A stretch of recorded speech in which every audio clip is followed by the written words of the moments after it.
Whether it's a child, a woman, a man, and a senior citizen, no one is spared.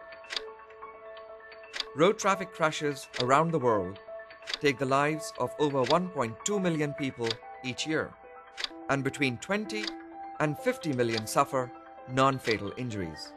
This means that approximately every second, someone is injured, and every 30 seconds, a victim dies.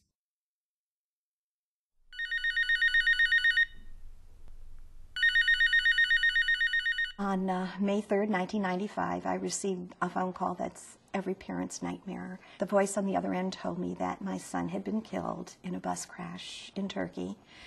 I later found out much more about it. I discovered that he was killed along with 22 other people on the bus, that the driver was speeding down the wrong lane of a narrow two-lane highway with no guardrail and a dangerous curve. The driver, the road, the vehicle. All three things really blended together to make a tragedy. I think that it's a particular problem in low and middle income countries because there's a rapidly escalating number of motor vehicles in those countries, coupled with the fact that safety initiatives and healthcare have not been able to keep up. In general, road infrastructure, particularly in the developing world, is not optimal. Many of the roads have not been constructed with road safety in mind.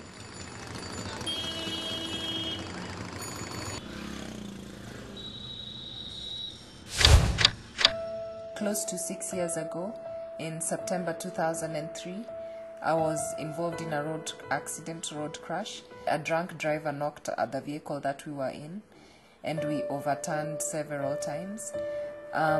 We were all thrown out of the vehicle, and two of my friends passed away on the spot, one of who was my best friend. After my injury, I became quadriplegic, paralyzed from the shoulders down, and confined to a wheelchair.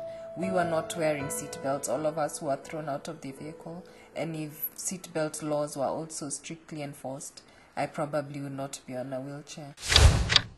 It is not only the 9th largest killer, it's a preventable one. We funded a study to look at where traffic deaths are, what kinds of transportation people use. What we now have is the data to go to governments and say, look, these are the number of your citizens who are dying, and here's what you can do about it.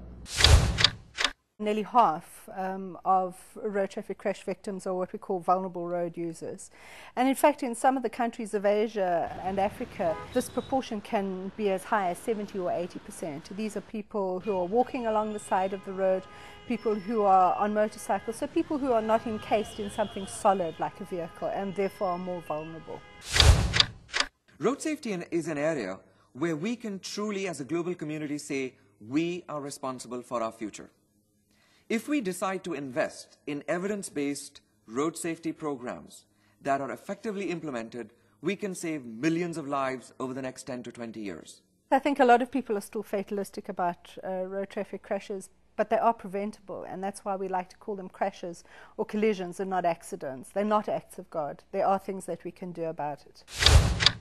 We have the numbers. We've had some demonstration projects. We have examples of how to do things. Now we've got to put it into action.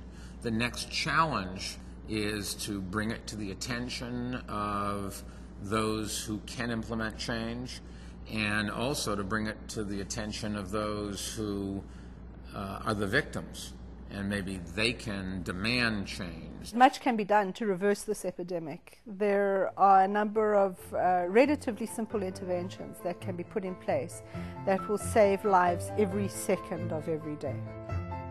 Fewer people would be injured.